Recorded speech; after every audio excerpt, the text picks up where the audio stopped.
Chapter 069 Ruin. Zorian could tell right away that the Hydra in front of them was not normal. First of all, it was too big. He was no expert on Hydras, but he knew that even the largest ones didn't grow more than 10 meters in length. This one seemed to be at least twice that size, if the size of its heads was of any indication. Then there was the matter of how suddenly it had appeared on his senses. There was no way he could miss something like that with even casual inspection, never mind the detailed sweep he had done on the cenote. The mind he was currently sensing was one of the most distinctive things he had ever witnessed through his mind sense, and it should have drawn his attention immediately. The Hydra seemed to have 9 minds, one for each head, and a 9th one that served as a kind of mind, for the lack of a better term. The individual heads seemed to be somehow subordinate to the main mind of the Hydra, which was probably in charge of coordinating the heads towards an overarching goal. It was kind of fascinating. Then the Hydra pointed all 8 of its heads at them and roared. If they were dealing with a normal Hydra, this would just be a cheap intimidation tactic. Instead, the roar was infused with potent wind magic, battering the whole group with a powerful gust of wind. Zack and Zorian simply glued their feet to the ground with non-structured magic, and Damon protected most of his team with an impressively quick force wall spell. Sadly, that still left 4 people at the mercy of the incoming wind attack. Of those 4, one was Chasana, who simply stabbed his staff into the ground and held on to it with pure physical strength. Zorian was impressed. The old man looked kind of gaunt, but there seemed to be surprising strength hidden under his wiry frame. As for the other 3, they were not as quick on their feet and merely released a chorus of short cries and screams as they were blown off their feet and sent tumbling into the distance. They didn't die, but they wouldn't be getting up anytime soon. Zack was the one who handled the surprise attack the best. While everyone else, even Zorian, was scrambling to withstand the roar somehow, Zack was already casting some kind of complex spell in retaliation. He transformed the entire area in front of him into a field of roughly hewn stone blades before the windstorm even had time to die down. All of them wreathed in ominous red light. Then he slammed both of his hands into the earth before him, sending them all hurtling towards the Hydra. The monster took one look at the approaching cloud of stony death, its many eyes widening in surprise and fear, then immediately cut its roar short and withdrew all of its heads back into the cenote. The chameleon drakes, still arranged around the cenote, were not as quick.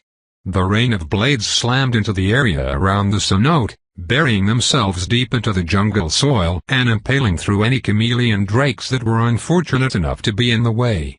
The lucky ones were slain on the spot by the stone shards. The less fortunate ones wailed like wounded pigs as the red light that infused the blades spread throughout their bodies and started liquefying their insides.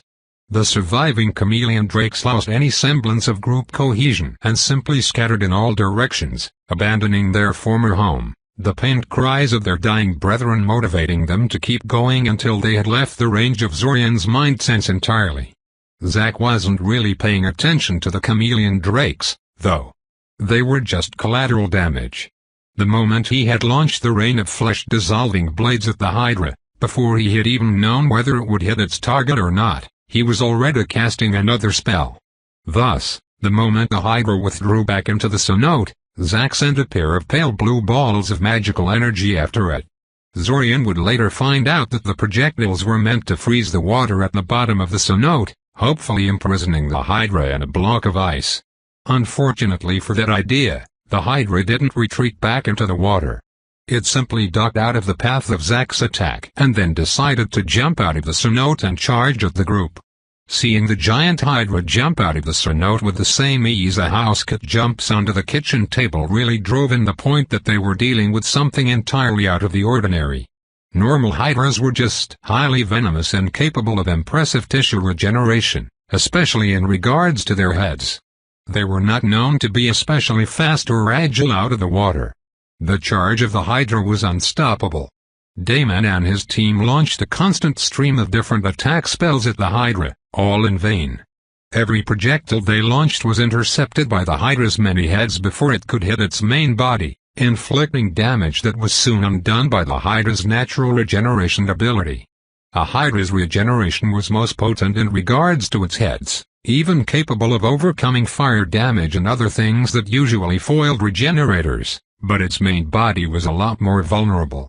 Damon's group clearly knew this, and thus aimed for the main body with every attack they made, but the Hydra was too quick and canny for this to work. Zorian refrained from joining in on the attack. If Damon's whole group couldn't break through, his addition would likely be a meaningless waste of mana. He simply focused on figuring out how its mind works, conserved his mana and repositioned his golems so he could respond in time upon spotting an appropriate opening. Fortunately, the Hydra seemed focused primarily on Zack, having identified him as its biggest threat. Well, perhaps it was a bit callous of Zorian to say that. But in his defense, Zack looked quite happy at the fact that he had attracted the Hydra's ire with his earlier spell. Seemingly ignoring the massive Hydra thundering towards him, Zack cast two lengthy spells. The first created a large ball of soft white light that just hung there above his head, seemingly doing nothing at all.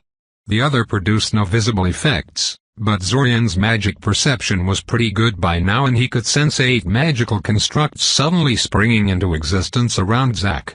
Soon, the Hydra was close enough to Zack to attack. At that moment, all 8 heads struck, surging towards Zack like coiled springs. Somewhere behind him, Zorian could hear some member of Damon's team scream out a warning to Zack, as if that was going to do him any good now. At the same time, though, the 8 concealed spell constructs surrounding Zack also sprang into motion, surging forward to meet the Hydra's heads. 8 spectral shark jaws faded into existence, already in the process of biting down towards the attacking heads. The Hydra, suddenly realizing it had blundered into a trap, tried to abort its attack. It was too late. It was too big and had too much momentum. Whatever magic gave it such abnormal speed and agility hit its limits. The spectral jaws slammed shut, slicing through Hydra scale and muscle alike with ridiculous ease. Panicked, the Hydra seemed to dip into some secret reserves of strength that allowed it to quickly extricate most of its heads before they were bitten off. Most, but not all. One of the spectral jaws caught its target particularly well and then kept biting down. With a loud crunch, the jaws bit right through the Hydra head's spine, separating it from the main body. The Hydra's remaining 7 heads roared in pain and anger, the headless neck of its 8th head flailing around madly and spraying blood everywhere around it. This wasn't a wound its regeneration could fix, the head wasn't damaged, it was just plain gone. It would regrow in time, but this process would happen too slowly to have any influence on the outcome of this battle. Zorian expected that Zack would now use the mysterious ball of white light floating above his head, but the spell remained inert. Instead, he once again created a field of stone blades in front of him. Before he could launch it at the Hydra, however, it suddenly retracted its heads closer to its main body and wrapped itself into something resembling a scaly, fleshy sphere. Then it disappeared into thin air. When it appeared again, it was suddenly next to Damon and his group. Of course it can teleport as well, Zorian mumbled to himself. It should have been more surprising. Teleportation magic was usually very impractical for large creatures, because the costs increased explosively with the volume of the thing being teleported. Instead, it almost seemed appropriate. Zorian by now strongly suspected that they were dealing with some kind of ancient guardian from Awentemti's time, back when gods still meddled in mortal affairs and granted potent powers to those that caught their fancy. It was to be expected that something like this would be equipped with strange and potent abilities. He pointed at the in front of him and a large, semi-transparent disk of force materialized in the before him. Zorian hopped onto it and flew off in the direction of the Hydra. He was fine with letting Zack face the Hydra on his own, but Damon and the people around him would probably need his help to stay alive. Chesana, who was still near Zorian by this point, copied his trick and followed after him on a force disk of his own. The sudden teleportation, while very impressive from a creature that big, seemed to take a lot out of the Hydra. Instead of striking immediately, it took a few seconds to uncoil and catch its breath before attacking again.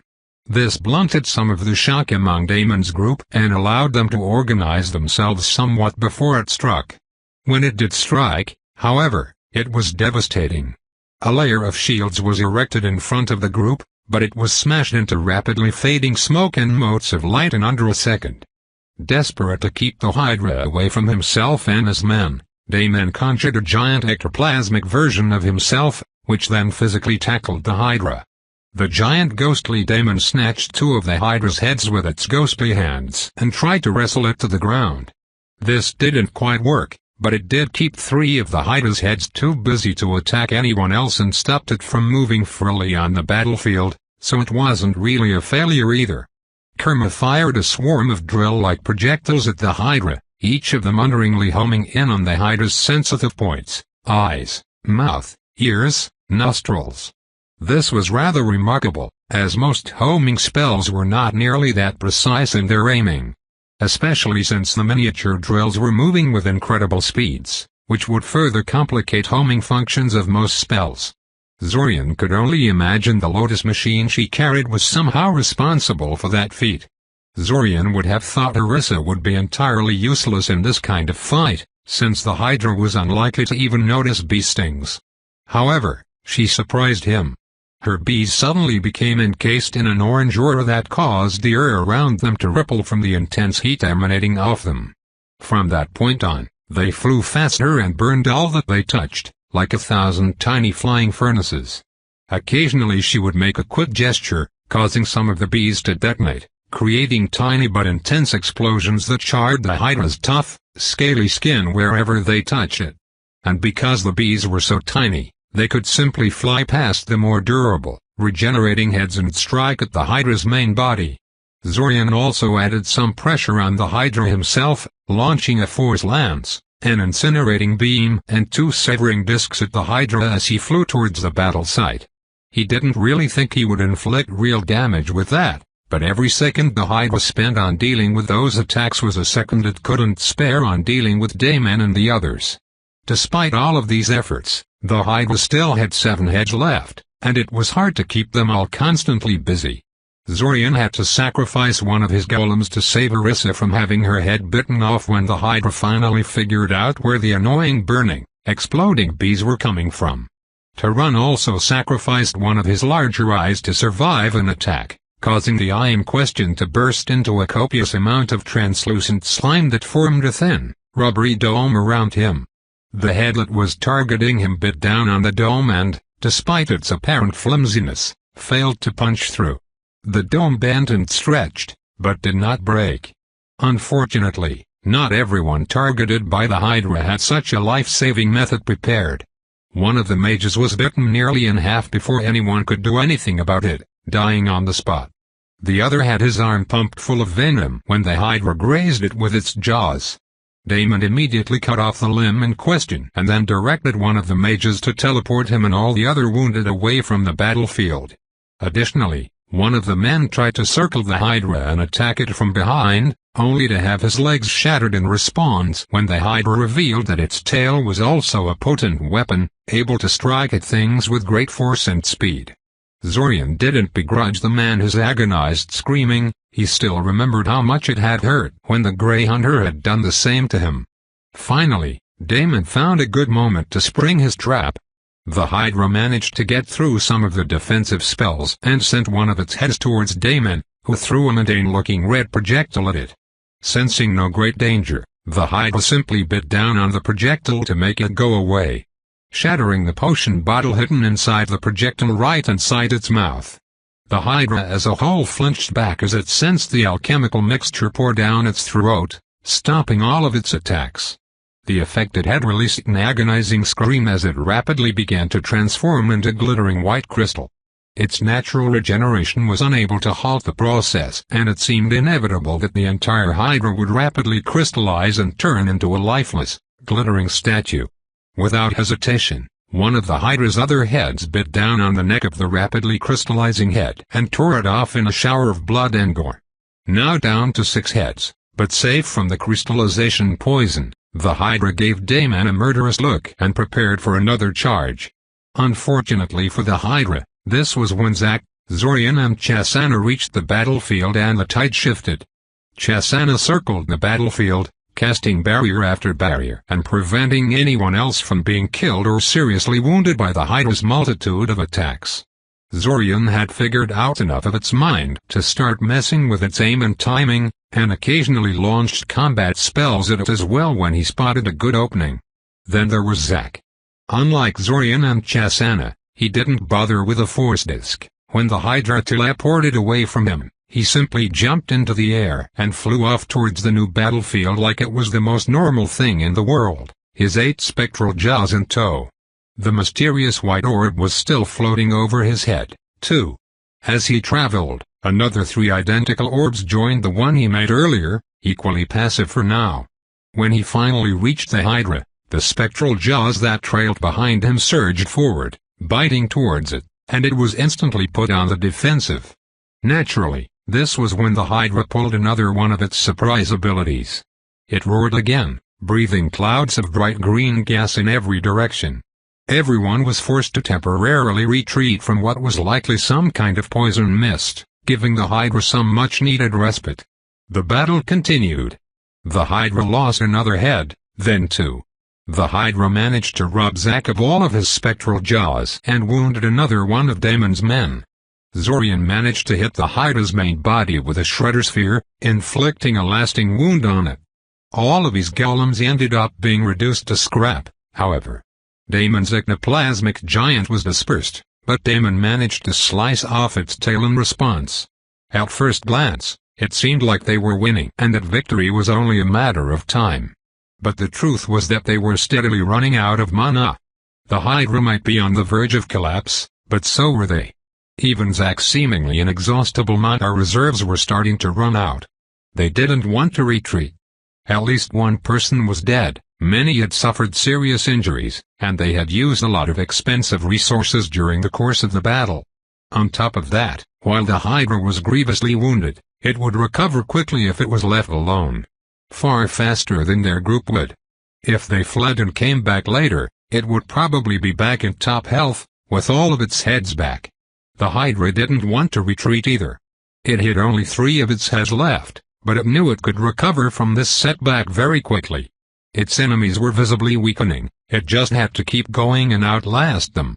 Besides, turning its back to such dangerous enemies was lunacy. All of its instincts were telling it that doing so would be a mistake. Better to risk fighting to the bitter end than be cut down from the back as it fled. In the end, though, they had all underestimated Zack again. Sometime during the fighting, Zack had created another white ball to join the 4 he had prepared earlier. He then spent the rest of the battle arranging the 5 balls around the battlefield and trying to maneuver the Hydra into the center of their formation. Although no one except Zack knew what they were supposed to do, his performance was impressive enough that everyone did their best to help him with this. The Hydra was wary of the balls in the beginning, but as time passed and they remained little more than glowing ornaments, it began to mostly ignore them. Eventually, Damon instructed his men to feign a panicked rout and the Hydra recklessly followed after them, stepping right in the middle of the resulting formation. In that very moment, Zack made a strange hand sign and the balls activated. A web of brightly shining threads unfolded out of them, reaching across empty space to intertwine with each other and trap the Hydra under a dome of delicate-looking threads. The Hydra experimentally brushed against the dome of threads and hissed in pain as they lacerated its flesh like 1,000 interlocking razors. And then the dome began to shrink.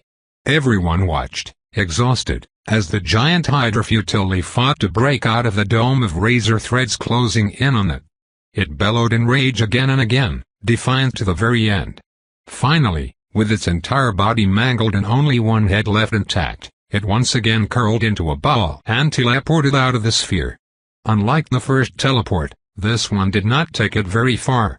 In fact, the Hydra appeared right next to the rapidly shrinking sphere, having transported itself just far enough to escape immediate death.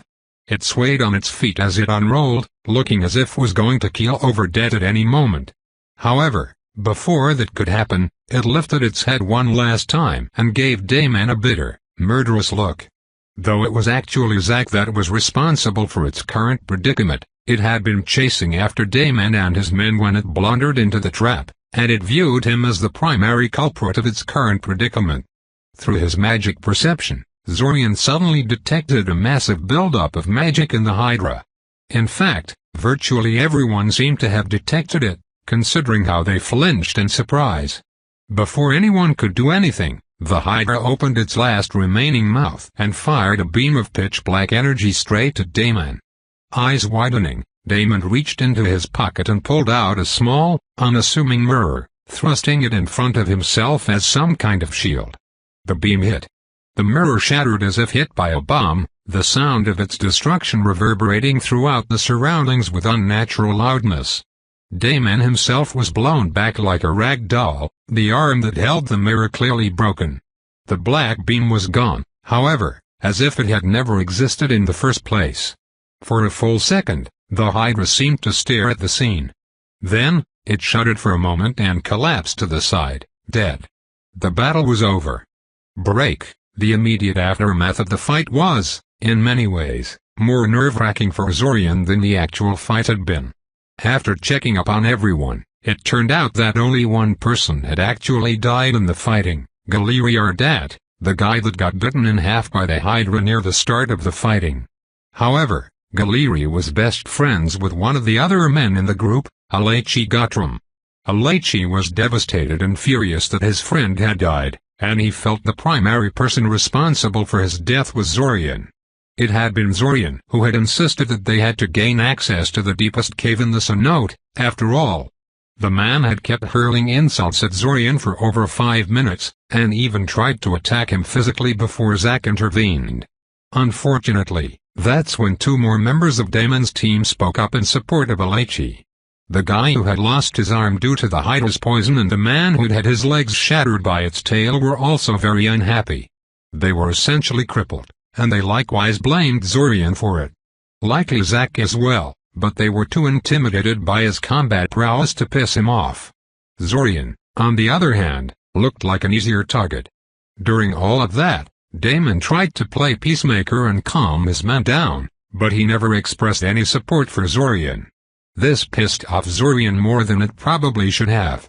He knew that this was his team and that he couldn't just categorically side with Zorian just because he was his brother, but it left a bitter taste in his mouth that Damon hadn't said so much as a single word in his defense. Instead, it was Chasana who eventually sided with him. The old man seemed to have taken a liking to Zorian. This started another round of accusations concerning Zorian's obvious proficiency in mind magic, with Alechi claiming Zorian was clearly mind-controlling people and that police should get involved. The moment police involvement was mentioned, Damon seemed to shift tracks in his methods of resolving the conflict. He stopped the discussion, dragged Alechi to the side and erected a privacy ward around the 2 of them. Zorian had no idea what was said between them, but Alechi no longer bothered him after this. As for the 2 crippled mages, Damon told them that their wounds weren't necessarily unrecoverable with the right treatments and promised to pay as much as he had to in order to get them back in top shape. This seemed to mellow them out a lot, and they no longer made any fuss either. With that particular crisis somewhat resolved, they could finally inspect their gains. They dropped off most of the wounded at the nearest hospital. Damon decided to just put his broken arm in a cast and return to the field and gated back to the site of the battle. The first gain was actually the dead Hydra. Damon and his team were quite excited about its potential worth. The sums involved weren't much to Zorian, but that was just the time loop messing with his sense of proportion when it came to money. If they could really find an appropriate buyer for this thing, the Hydra could get Damon and his team enough money to turn a lot of heads. The dead chameleon drakes would also be gathered and sold, although their value was far less than that of a Hydra. Especially since Zack's spells had really made a mess out of a lot of them, making many of the corpses borderline useless. As they walked around, inspecting chameleon drake corpses, Zorian heard Damon complaining to Orisa about his broken mirror. Apparently it was a divine artifact that Damon had found on one of his expeditions and decided to keep. It was supposed to be utterly indestructible, and had saved Damon's life many times in the past, and now it was gone. He was thoroughly heartbroken over that, and Orisa pointing out that at least he was alive thanks to its sacrifice didn't seem to cheer him up much. "Ready, little Kaczynski?" Tarun said, slapping Zorian on the back a little harder than was necessary. "Let's go get that orb that you're so sure is down there, eh?" Zorian said nothing. Before descending into the depths of the cenote, the group carefully checked the place again in order to see if there were any more giant magical hydras or worse things lurking nearby. They found no evidence of such, but they also failed to figure out how they had missed the hydra in the first place, which was worrying. The water at the bottom was frozen as a result of the 2 projectiles that Zack had sent down here at the start of the fight, but there was no evidence of any kind of underwater cave the hydra could have hidden itself in. It was like the hydra simply popped into existence out of nowhere when the chameleon drakes called for it. When they finally entered the cave Zorian had pointed out, the orb was nowhere to be found. Zorian expected as much, though, and wasn't really worried. "Can you still sense it?" Damon asked anxiously. He was probably a bit desperate to get some tangible results from gaining access to this place, so that he could justify the losses he suffered to get here. Both to himself and to others. "I can," Zorian confirmed.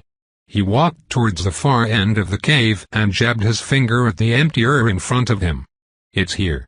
It's at this exact spot, even." He waved his hand through the ear where he sensed the orb and it passed through it without resistance.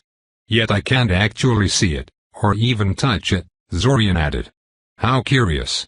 Everyone who had even the slightest amount of expertise in divinations, or detection magic in general, immediately gathered around the spot, poking, staring and casting magic at it.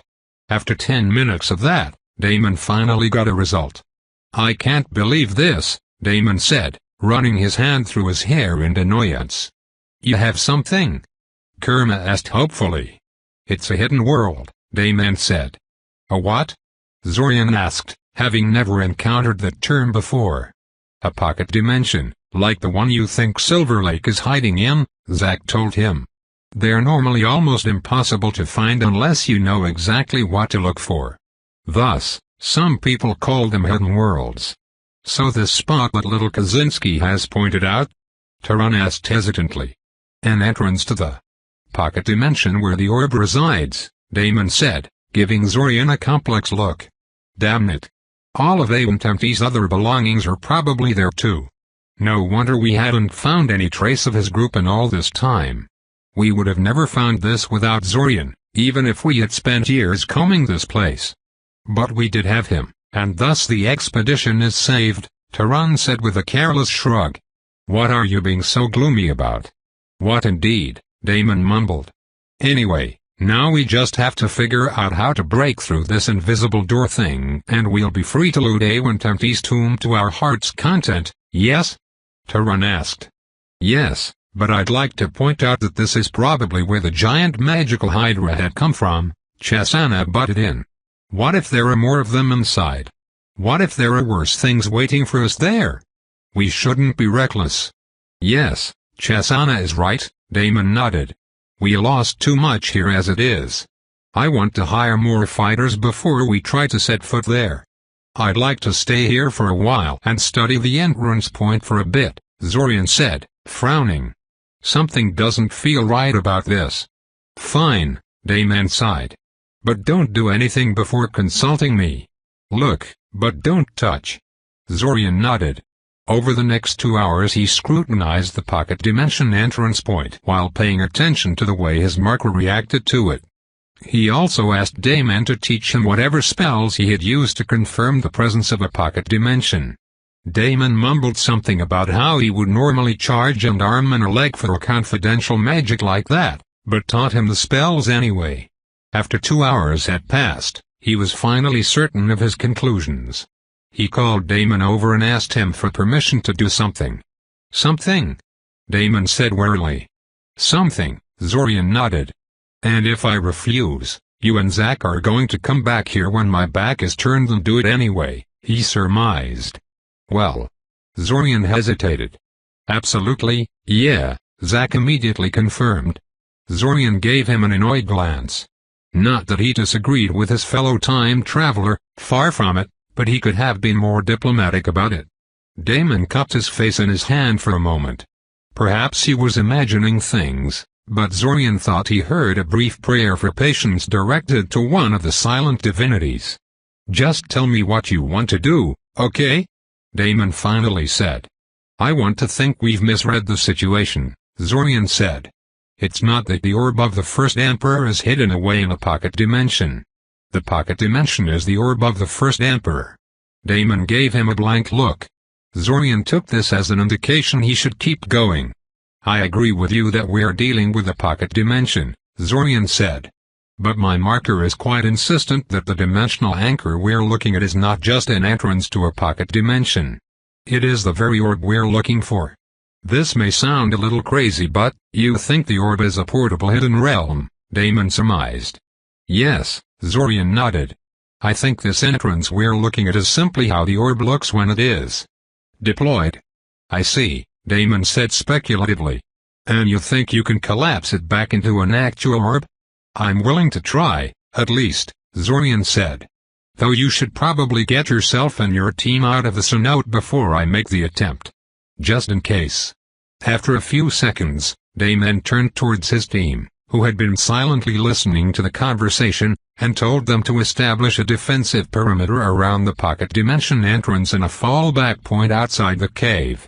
It seemed he had no intention of letting him and Zack try this on their own. Zorian clacked his tongue unhappily. If things went south again, he had no doubt that most of these people would blame him for everything again.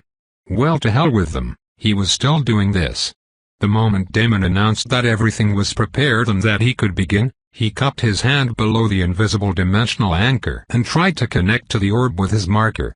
It took some tries, but he eventually succeeded. The surrounding space rippled like hot summer air for a moment, after which something resembling a glass globe materialized in the air and plopped down onto Zorian's waiting palm. "Orb of the First Emperors, obtained." After a second of shocked silence, everyone rushed forward, uncomfortably crowding Zorian's personal space in order to take a look at the artifact. The orb in Zorian's hand looked interesting. The orb was a perfect sphere of crystal-clear glass, completely unmarred by the passage of time. Running his fingers over it, Zorian could not feel even the slightest scratch on its surface. Seemingly encased inside the glass was a ruined palace, partially destroyed and overgrown with trees, vines and other vegetation. The palace and the trees were extremely detailed and lifelike, to the point that Zorian could count the individual leaves on the trees if he focused on them long enough. It reminded Zorian of one of those novelty snow globes that Zeorian merchants like to sell, the ones that had high-quality models of famous buildings encased in the glass. Eventually Zorian handed the orb to Zack, if only so people would crowd around him instead of Zorian in order to get a good look at the orb. "That palace. It's not just a model, is it?" Zack said, sounding fascinated. "It's a real thing, contained inside the orb."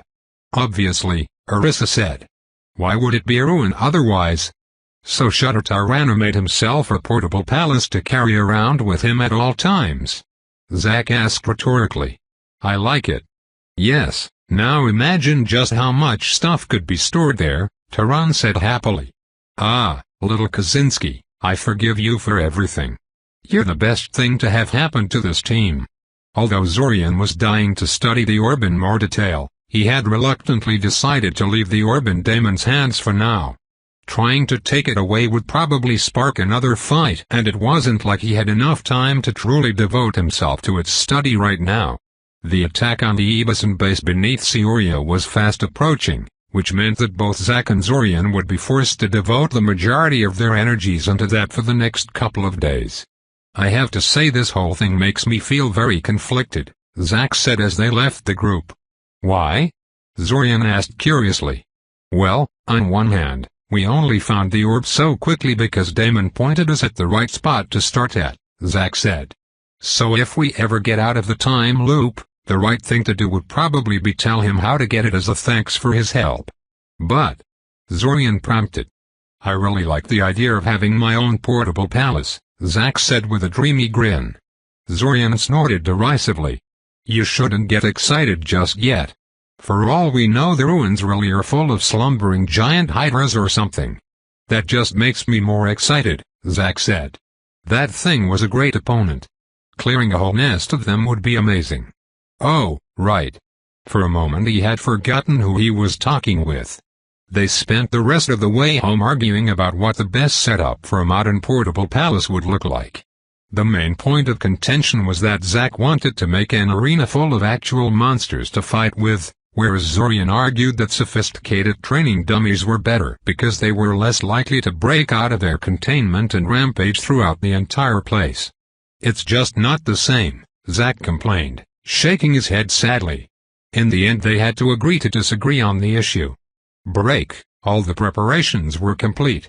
Soldiers were recruited, human mercenaries and Arania hired, golems made, wild monsters dominated into serving as combat support, additional equipment bought and several limited combat exercises performed. The scale of the operation was sufficiently big that the authorities had sent a team to investigate what was happening, requiring some quick mind magic and forged documents to avert disaster. It helped that many houses had small or not so small, in some cases, private armies to protect their interests, and that many of these houses had estates in or around Seoria, which made their group stand out a lot less than it might otherwise. All that was left to do now was to wait for Quatachichul to leave for Alquanabasa so they could make their move. There was some worry about that, as Quatachichul didn't seem to be getting ready to leave. Xvim had raised the issue that they might have tipped Quatachichul off somehow, and a fierce discussion sprung up about whether to go ahead with the assault anyway if that was the case. Thankfully, the question turned out to be irrelevant in the end. Quatachichul still left on schedule, and the mission could proceed. The first task was simple: kidnap Sadamir, hopefully neutralizing the entire Yasku mansion in the process. In order to do that, though, they had to lure the man out of his nigh unassailable home. Thus, Zack and Zorian stole a pair of fancy red robes from the Cult of the World Dragon and teleported to Nyazoft Valley, where they proceeded to smash up storefronts, set several warehouses on fire, and used alteration to call out Sadamir as a traitor to the esoteric order of the Celestial Dragon. Zorian also used his mind magic to guide a herd of wild boars directly into the town square, after which he released his control over them and let them run amok as they pleased. The city guard tried to stop them, of course. They were actually pretty brutal about it, going so far as to have snipers try to pick them off from the rooftops, despite the fact that Zack and Zorian clearly avoided killing anyone themselves. Still, they were barely a challenge. Zack and Zorian simply knocked them out or otherwise incapacitated them, and then continued with their extended provocation. After a while they stopped with the attack and left. This was partially because they were afraid Sadamir might opt not to show up if he thought the danger had not yet passed, but it was also because there was a chance the city authorities would call in Eldamar's military if things went on long enough. It took nearly 5 hours for Sadamir to show up in the city, upon which he was greeted by irate shop owners and city officials, demanding an explanation and some kind of compensation. Not even the 12 dangerous-looking, grim-faced bodyguards that followed after him everywhere could make them pause. Zack and Zorian observed for a while and then struck like a lightning bolt. Sadamir himself got incapacitated early in the fight, and the 12 bodyguards he had brought with him turned out to be decidedly average and unable to deal with them. Especially since they weren't trying not to kill anyone this time. "I'm glad the kidnapping went off without a problem," Alanik told them when they dragged Sadamir back to their base, "but did you really have to cut off his arms?" "Don't look at me," Zack protested. "It was Zorian's idea." "He's a dangerous necromancer," Zorian defended himself. "I couldn't risk him hitting us with some nasty piece of soul magic in the middle of the battle, and this was the quickest way I knew of stopping that from happening. He said he was hard to kill, so I figured that he wouldn't die from blood loss." "I can't believe my previous selves thought you weren't brutal enough," Alanik mumbled under his breath. "And why is he not unconscious? I thought we agreed you'd knock him out before bringing him here?" "We couldn't knock him out," Zack admitted. "We tried 5 different drugs on him, and none of them worked. Though he did pretend to be unconscious after we hit him with the 5th one," Zorian pointed out. Zack wanted to try knocking him out the old-fashioned way by hitting him in the head with a rock, but I vetoed that. So we just glued his mouth shut, tied his legs together, put a bag over his head and brought him over. "I see," Alanik said, looking in the direction of Sadamir's brand new prison cell with a frown. "I wonder what he did to himself to get such resilience." "Well, you'll have plenty of time to find out," Zack shrugged. "Later, though. We should be starting the assault on the gate now, yes?" "Not yet, no," Alanik said, shaking his head. "Let's ask Sadamir a few questions concerning the Ebeson base. He might know some crucial detail about its defenses or some such." Both Zack and Zorian were anxious to launch the assault as soon as possible, both because that would give the researchers more time to study the gate if they succeeded, and because the longer they waited, the bigger the chance the Ebesons would realize what was coming and raise the alarm. However, Alanik's suggestion made a lot of sense, and he knew more about these sort of mass engagements than they did. If he thought a few more hours spent interrogating Sadamir wouldn't doom the operation, he was probably right. Break. The interrogation turned out to be fairly mundane and unexciting. Sadamir was surprisingly calm and polite for someone who had been brutally attacked in broad daylight, de-armed and then carried off for mind magic-assisted interrogation. It didn't even take all that much mind magic to make him tell the truth. However, he also did not seem to know anything terribly useful about the layout and defenses of the Ebeson base. Sadamir and the Ebesons may have been cooperating closely with each other, but neither side fully trusted the other, and a lot of things were kept secret between them. Eventually the three of them ran out of questions to ask, much sooner than they expected they would. Well, they ran out of questions related to the Ebeson base, anyway. Rather than stop, Alanik simply decided to expand the scope of the questioning beyond that topic. This wasn't exactly what they agreed on, but Zorian said nothing for now. He could sense that Alanik's questions were all building up to something. Some question that Alanik desperately wanted answered. "Why are you gathering so many souls in your mansion?" Alanik eventually asked Sadamir. "What on earth do you need 500,000 souls for?" Ah, so that was what was bothering him. What?" asked Sadamir, sounding shocked for the first time since the questioning began. "How do you know that?" Alanik gestured towards Zorian, who immediately launched the mental assault on Sadamir's mind, forcing him to answer the question. "Ghhhk." Sadamir grunted, grinding his teeth as he fought against the compulsion. "Damn it, that's not. It's. I need it." "For what?" Alanik pushed. "For the wraith bombs," Sadamir ground out eventually. "Wraith bombs?" Zack asked curiously.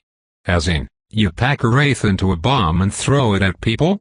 "Ha ha, yes. Yes," Sadamir said, suddenly breaking into hysterical laughter. He was no longer fighting against Zorian's mental compulsion for some reason, as if he realized there was no way he could win there and decided to just give them exactly what they want. Not just one wraith though. Hundreds. Thousands even. And you don't throw them at people. No, no. You throw them at cities.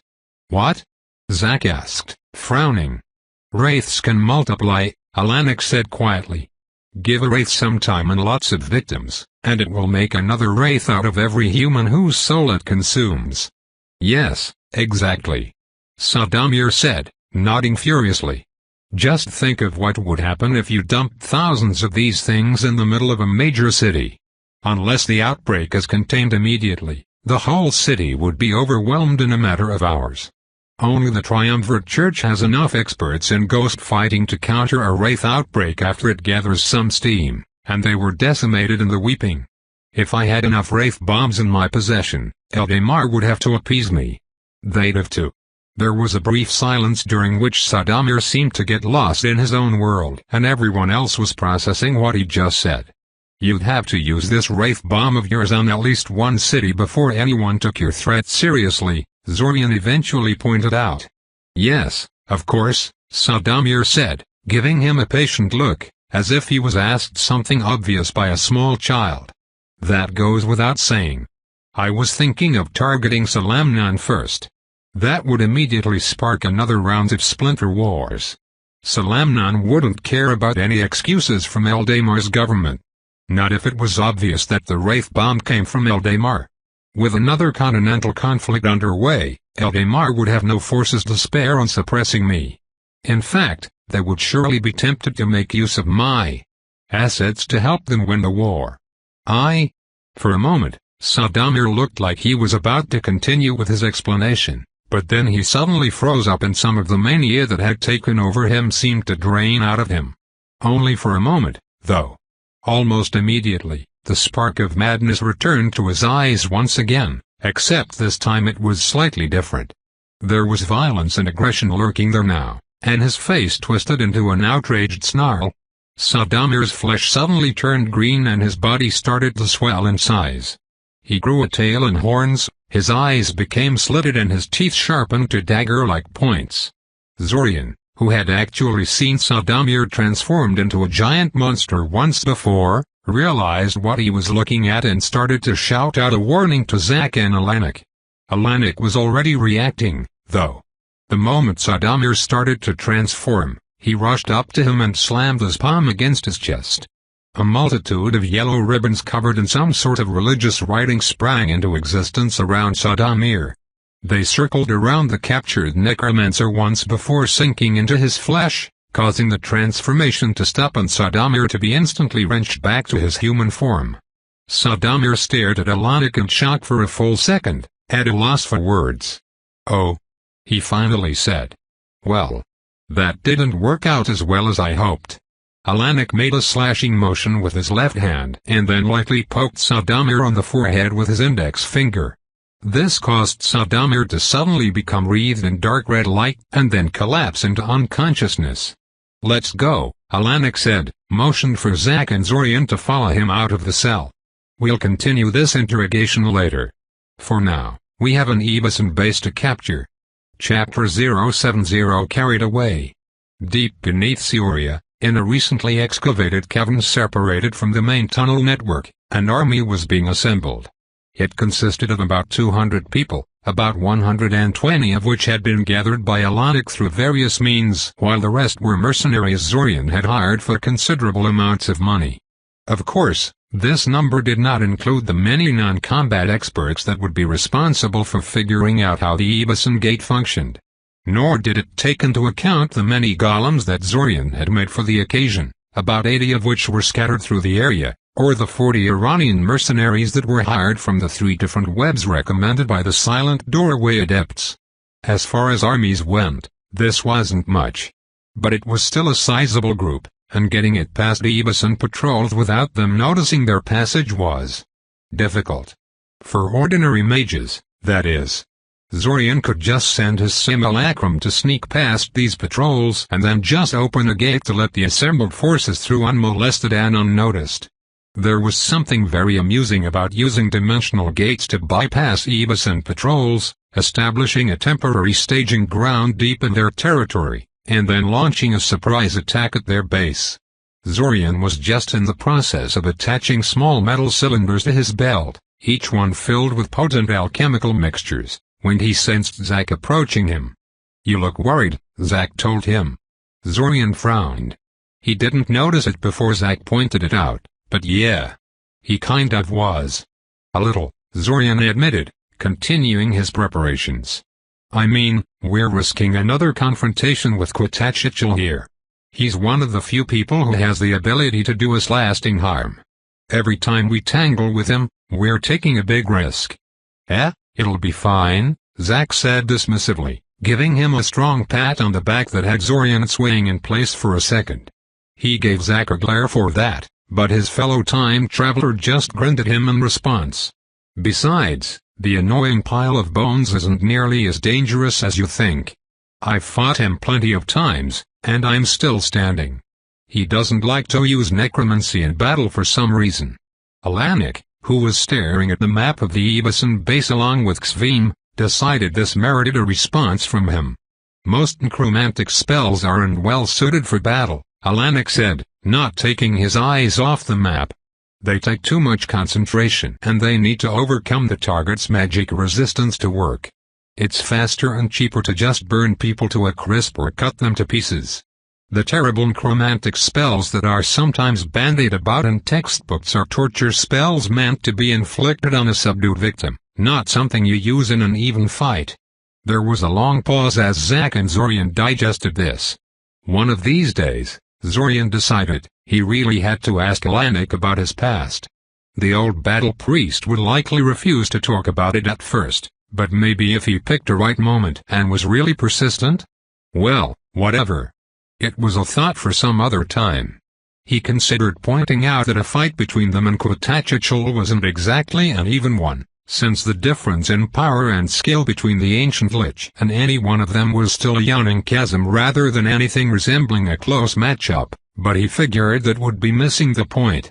Alanik's point was that Quetzalcoatl likely didn't go for necromantic magic in a fight because it was suboptimal, and that was probably true. Getting into a habit of toying with your opponents was quite stupid, and the ancient Lich had been shrewd enough to survive for more than 1,000 years now. Truth be told, Zorian found those jagged disintegration beams that Quetzalcoatl liked to use to be plenty terrifying in their own way. You know, Zorian suddenly said. My past self would be horrified if he saw me right now. Why? Zack asked, arching his eyebrow in askance. This attack is pretty audacious, said Zorian. There is no way my past self would ever consider this a reasonable risk to take. A part of me scoffs at this, dismissing it as simple cowardice, but there is another part of me that can't help but wonder whether the time loop had eroded away my ability to recognize what is and is not appropriately cautious behavior. What if we managed to leave the time loop and deal with Red Robe, only to die 2 months later because we did something completely stupid out of sheer habit? To Zorian's surprise, Zack actually seemed to give the question some serious thought. Zorian expected him to either dismiss his concerns or question how Zorian could possibly know what his past self would have thought of their current situation. Instead, Zack seemed to consider the issue in his head for well over a minute before responding. I doubt that's going to happen, he eventually said, his tone and mannerisms somewhat subdued. I have things I need to do after we get out. Social things. It will be at least a year or two before I can start picking fights with dragons or whatnot, and I don't think you'll start looking for trouble without me prodding you. A couple of years should be enough to let us adjust to a world without restarts, right? Zorian simply gave Zack a non-committal hummed response. Zack had a pretty rosy picture of Zorian in his head if he thought there was no way he could get himself into trouble on his own. Zorian still wasn't sure what he wanted to do with his life when they got out of the time loop, but he would probably need a lot of money and rare resources. He could easily imagine getting into trouble in the process of acquiring these, or once he amassed enough that people start to take notice, or once he told people what he was actually doing with all these acquisitions. Zack's inordinate fondness for picking fights with giant monsters was definitely dangerous, but Zorian suspected his personal ambitions could be even more dangerous than that. A mage of Zack's caliber can usually flee from giant monsters if they find themselves overmatched against it. Make a human organization interested enough in you, though, and they will hound you till the day you die. He shook his head and steeled himself. Now was not the time to contemplate those topics too deeply. The opening moves of this attack were about to begin and Zorian had a crucial role to play in them. If they wanted to stop Quetzalcoatl from being alerted and summoned back to the base, someone had to sneak into the base and either assassinate or disable as many Ebisan leaders as possible before the main force of the attack hit. That someone was, of course, Zorian. Him and the Iranian mercenaries he had hired for the occasion, that is. Cloaking one's presence thoroughly enough to avoid dedicated scrutiny was quite hard. In a contest between two equally skilled mages, one of which was trying to hide and one of which was seeking for the hidden one, the seeker would almost always come out on top. If your opponent could manipulate your very mind, however, dictating what you see, hear and remember, then even the most sophisticated detection spell could not help you find them. Well, that was the theory, at least. Zorian was quite sure the Ebisans would catch on to their presence relatively soon. Mind magic was not exactly unknown among mages, even if few of them could manifest it as stealthily and flexibly as Zorian and his new Iranian minions could. Still, they didn't have to stay undetected forever, just long enough to track down and remove anyone who knew how to contact Quetzalcoatl.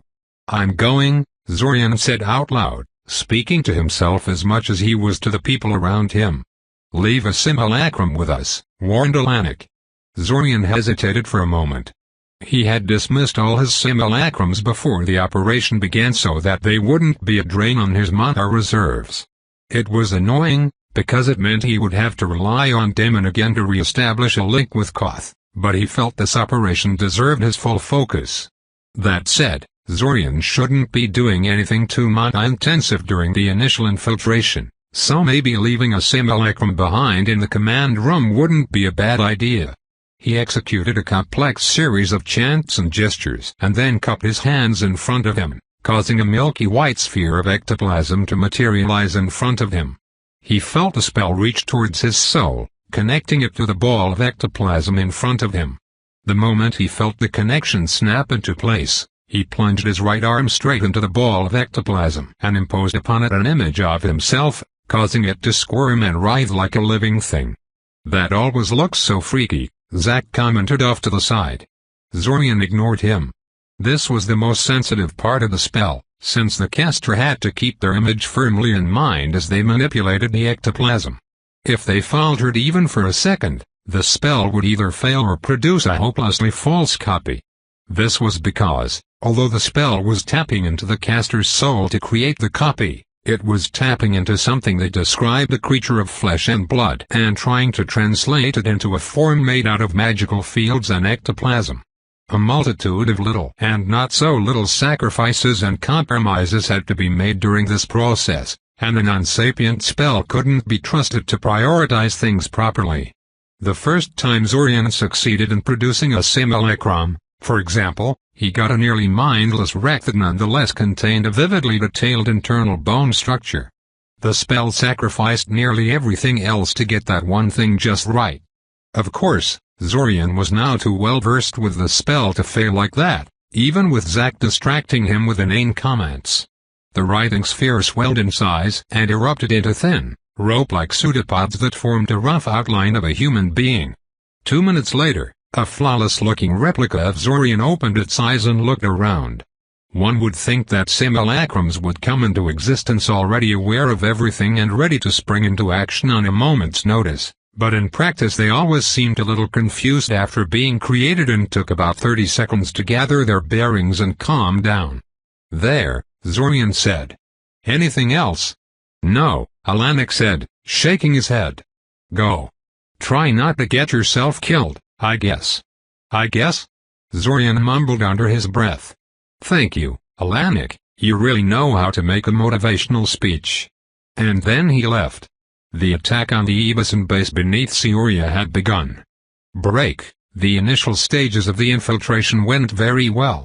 Zorian used a combination of a floating invisibility sphere and clouding the minds of the Ebeson guards to smuggle himself and the area into the base, after which they split up into small groups to cover more ground in as little time as possible. There were some complications. For one thing, there were some pretty insidious and powerful wards scattered around the base, arranged in no pattern that Zorian could decipher. These hadn't been there when Zorian invaded the base in the previous restarts, which implied that Ebesons normally took those down before executing the invasion of Cioria. Zorian was kind of baffled as to why they would tear down their own wards like that, though, even if they did intend to abandon the base after the invasion. For a moment he actually worried that they had been betrayed by some of their mercenaries, despite their precautions, and that the base security had been upgraded in response. However, the wards in question were arranged so haphazardly, the entire warding layout so full of holes, that Zorian eventually ruled out that idea. If the Ebesons had been expecting them, they would have done a better job of warding the place than this. As it was, the warding setup looked almost like a collection of individual wards, each of which had been directed by a different person without bothering to consult anyone else about what they were doing. In at least 2 places the wards clashed with each other so severely that they created dead zones in the areas where they overlapped, cancelling each other out. Zorian had a rather silly urge to write a letter to Quatachichel, criticizing him for not teaching his minions how to make a proper warding scheme. This sort of thing reflected badly on him too, you know, he ought to think of his reputation. Anyway, Another problem was the Ebusons had these brown dogs that could smell the Arania coming, no matter how well cloaked, and wouldn't stop barking. And they were either naturally mind-blanked or had been made so artificially, because Zorian couldn't detect or connect to their minds at all.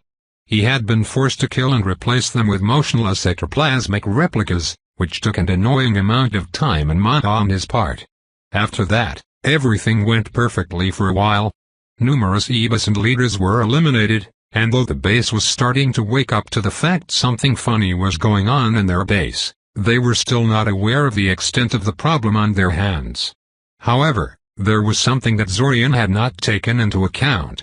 The Ebusons had fought against Arania before. Before the time loop, and even during the time loop, before Red Robe erased them from the time loop, the Seorient Web had been a huge obstacle to their operations. As such, they had a multitude of countermeasures and defenses aimed specifically against the Arania. Many of these were abandoned when the local Arania mysteriously disappeared, experts in charge of manning them reassigned to other, more productive duties. But some of them remained intact. Just in case. When the Arania moved near the center of the base, they seemed to cross some invisible line that immediately triggered a base-wide alarm. It was loud, shrill, and everyone in the base seemed to immediately realize what it meant because they immediately started layering mental protection spells on themselves and grabbing their weapons. Oops. The Arania closest to Zorian said hesitantly. I don't even understand what got us, another complained. Human magic is such bullshit. Zorian snorted derisively. Well, it wasn't like this was completely unexpected. He reached out with his mind, connecting himself with the network of telepathic relays that had been densely distributed across this entire section of the underworld, and ordered the miniature monster horde he had gathered to attack the base from all directions. From one of the tunnels, a huge red centipede surged forwards, hordes of hook goblins and cave drakes following after it. The Ebusons concentrated their fire at the centipede first, trying to bring down the biggest threat, only to see most of their spells fizzle out due to the many wards Zorian had attached to it. From another tunnel, a swarm of floating, jellyfish-like monsters came pouring in. They looked slow and weak, but when Ebusons tried to bring them down, they discovered that the jellyfish had an innate shielding magic that blocked their projectiles. Worse, the jellyfish could somehow interface with one another and merge their shields into a stronger, unified barrier. From the third tunnel, a horde of phalanx toads came rushing into the base. The Ebusons killed many of them, but there were 5 more for each they killed, and they acted with unusual organization and discipline, spontaneously forming into coherent groups and sweeping everything before them with their spear-like tongues. Finally, the 4th group of monsters didn't bother moving through any of the existing tunnels. The rockworms Zorian subverted simply burst into the base from down below, having dug out their own entrance into the base. The whole plan had a high chance of falling apart at this moment, Zorian knew. Although he and the Arania had gutted a lot of their leadership, they hadn't gotten everyone that could summon Quatachichul. If the Ebusons wanted to call the Ancient Lich for help, they could. However, Zorian had noticed in the past that Ebusons were generally reluctant to call upon their leader. Quatachichul hated getting called to deal with trivial things. He didn't usually kill people for disappointing him in such a manner, but he was rather prone of relieving them of their positions or reducing their salary, which were horrifying enough consequences for most people. Zorian was hoping that the Ebusons, faced with what appeared to be an Aranian attack, would decide to try and tackle things on their own, rather than immediately call Quatachichul to help them. Well, he seemed to have been right about that. The Ebusons chose to fight the monster invasion on their own. The trouble is, they were winning. The centipede was intercepted by trolls and bludgeoned to death with sheer force of numbers. The jellyfish shield was visibly weakening, and the phalanx toads were being pushed back with a liberal application of fire. As for the rockworms, well, the Ebusons had rockworms of their own. Zorian had counted on the monster horde getting defeated, but not this fast. He wasn't done killing the leadership yet, damn it. He suddenly got a message from the simulacrum that Zack wanted to help out with the assassination. Well, the plan was already failing, so he supposed there was no harm in letting Zack wreck things for a bit before they abort the whole thing. As quickly as possible, he synchronized with his simulacrum and opened a gate between the command room and the Evason base, letting Zack pass through. Zack took a rather long look at the battlefield, taking in how the battles were progressing firsthand, and then turned to Zorian. "Do you know where those leaders are at the moment?" Sort of," Zorian said.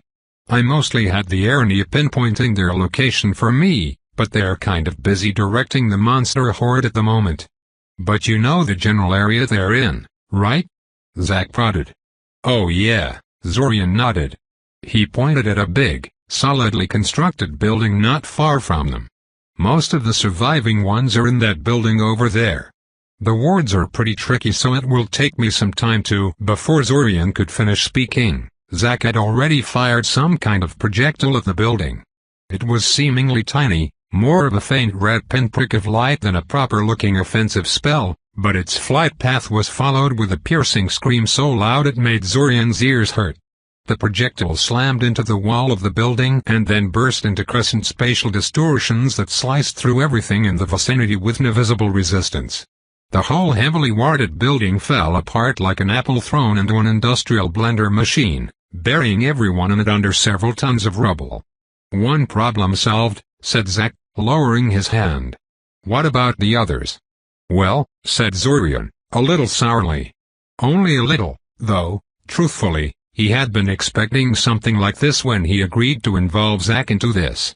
If the Evasons didn't already know they're under attack by more than just Ernia, they certainly do now. "Let's see if we can kill them before they realize just how disgustingly powerful you are," and Kolquatachichel in panic. "Let's," Zack agreed. Deciding there was no point in pretending this attack was just a minor Iranian offensive anymore, Zorian sent a telepathic message to Xvim and Alanik to start the assault in earnest. He received a confirmation almost immediately.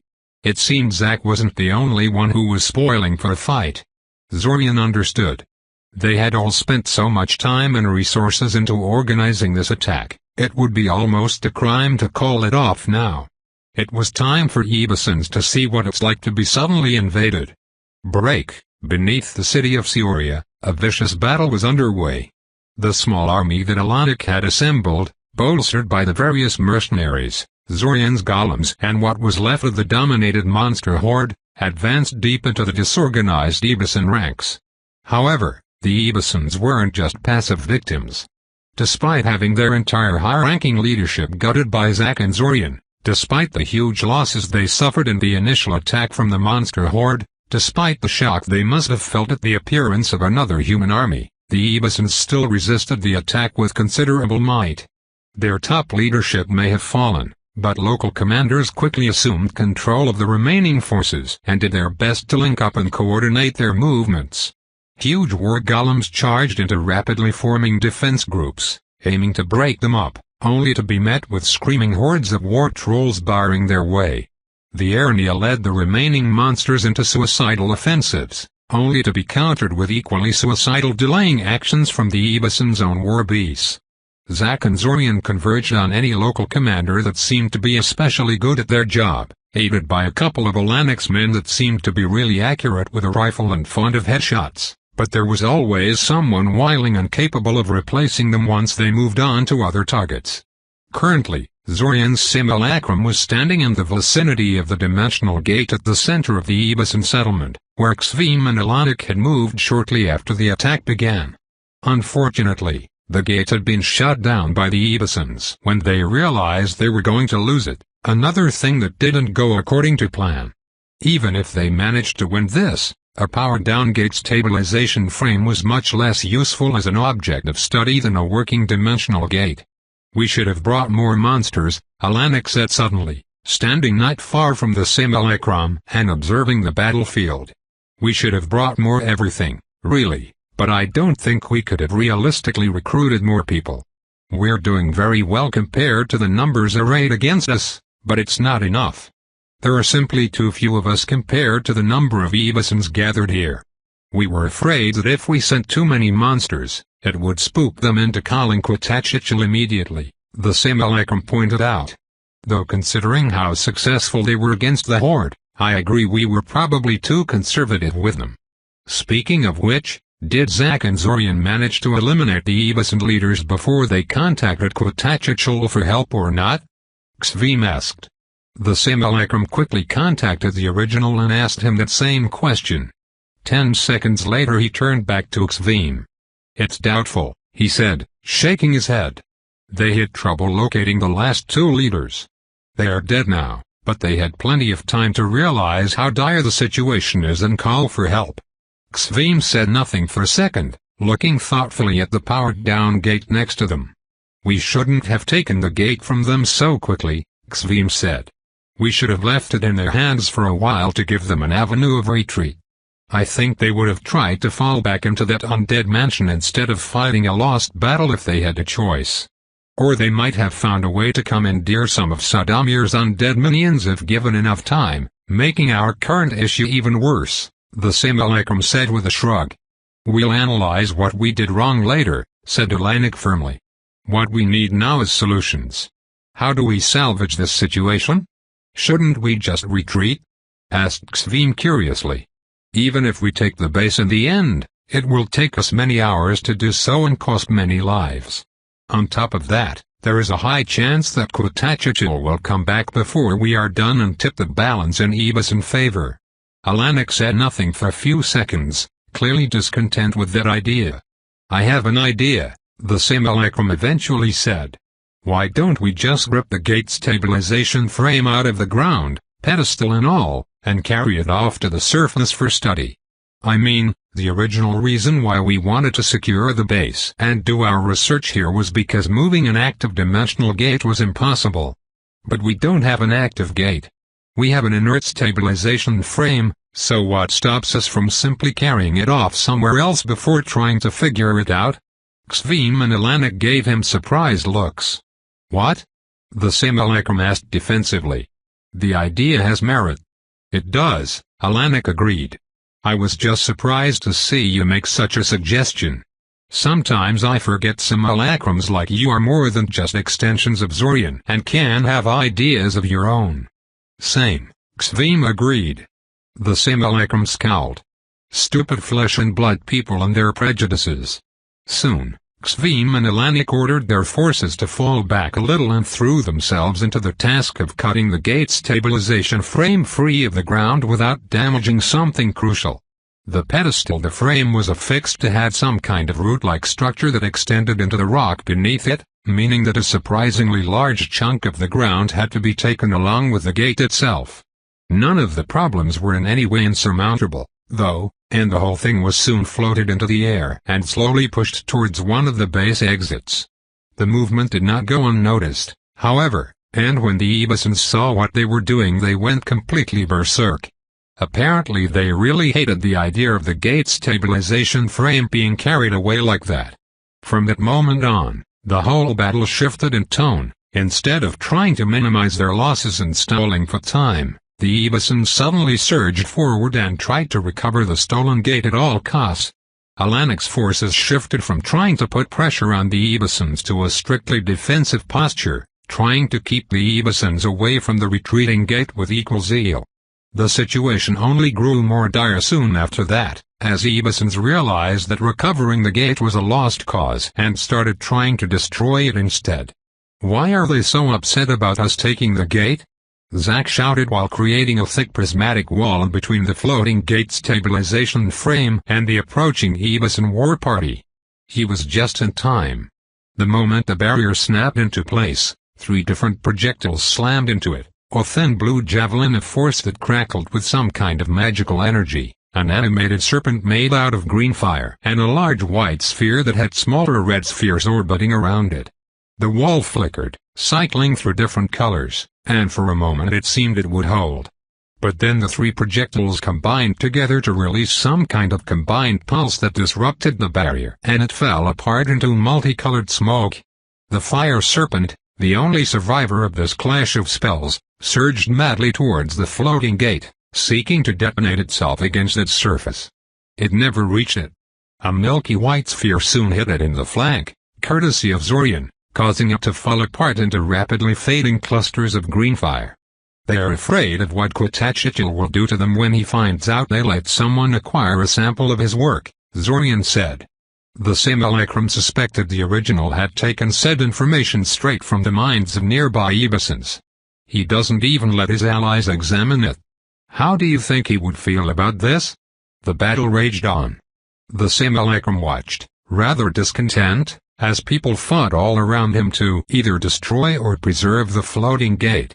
He couldn't do much himself, as any significant mana use would cripple the original's ability to fight, so he was reduced to a role of observer for the most part.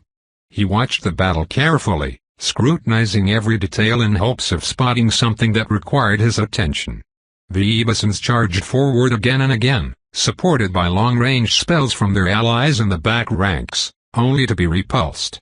Zorian's golems slowly dwindled in number, the volume of spell fire too much even for their heavy wards to handle. When they grew too damaged to be of much use, Zorian strapped alchemical bombs all over them and sent them into suicide charges to halt particularly troublesome offensives.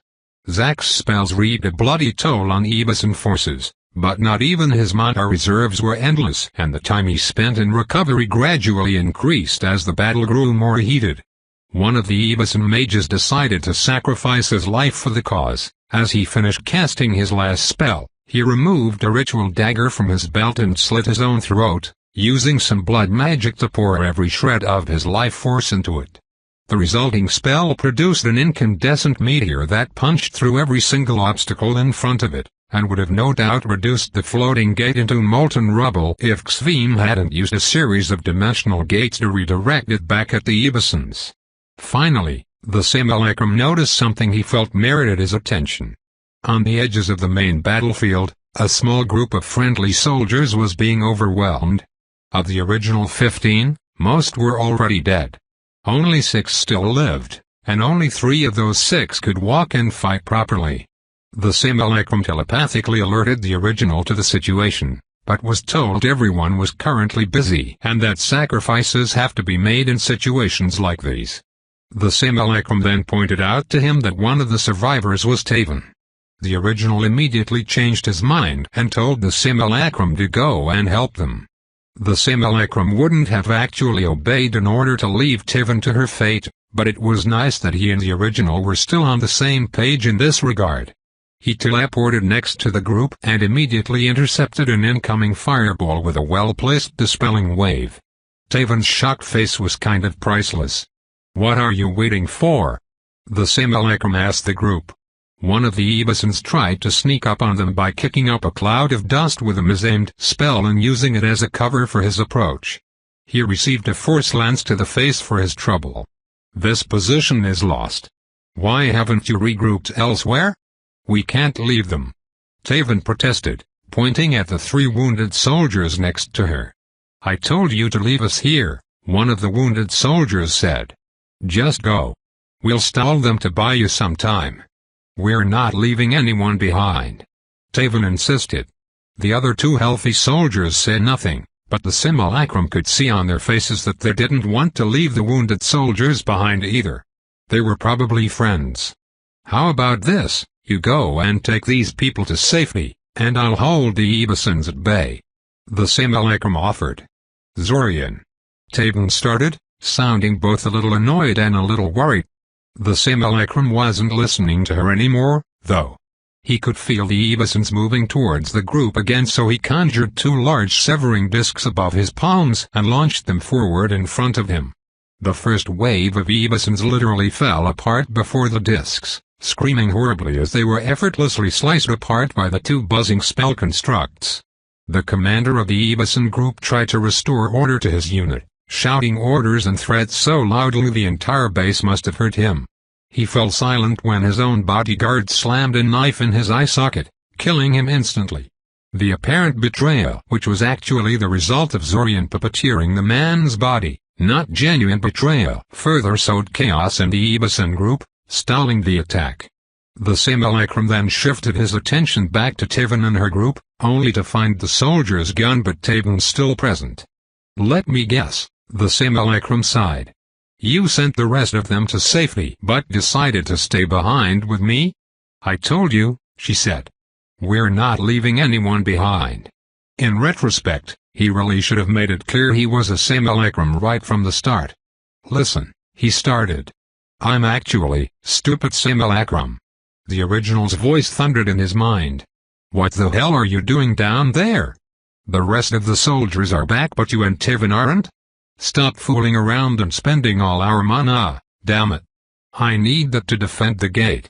The simulacrum winced at the angry tirade in his head.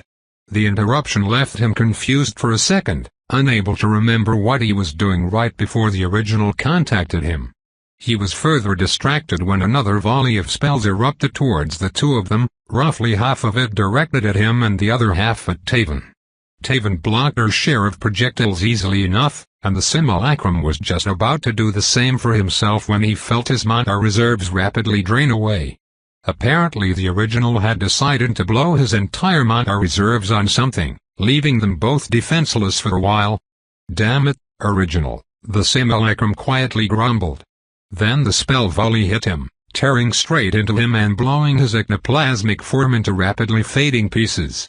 As his tattered remains started to unravel, he spared one last look at Taven, who was looking at him with an absolutely horrified look on her face. Only then did he remember what he had been trying to tell her before the original contacted him. His last fading thought was that he really should have made it clear that he was just a simulacrum right from the start. Break. In the end, they managed to extract the gate stabilization frame out of the Evason base safe and intact. The frenzied attempts of the Evason forces to stop them had petered out after a while, the surviving soldiers retreating back to their base and allowing them to withdraw in peace. The forces assembled by Alanik and Zorian had paid a heavy price for this success, however, being cut nearly in half by the end. Only time would tell if the researchers Xveen gathered would find out anything useful about the recovered gate stabilization frame.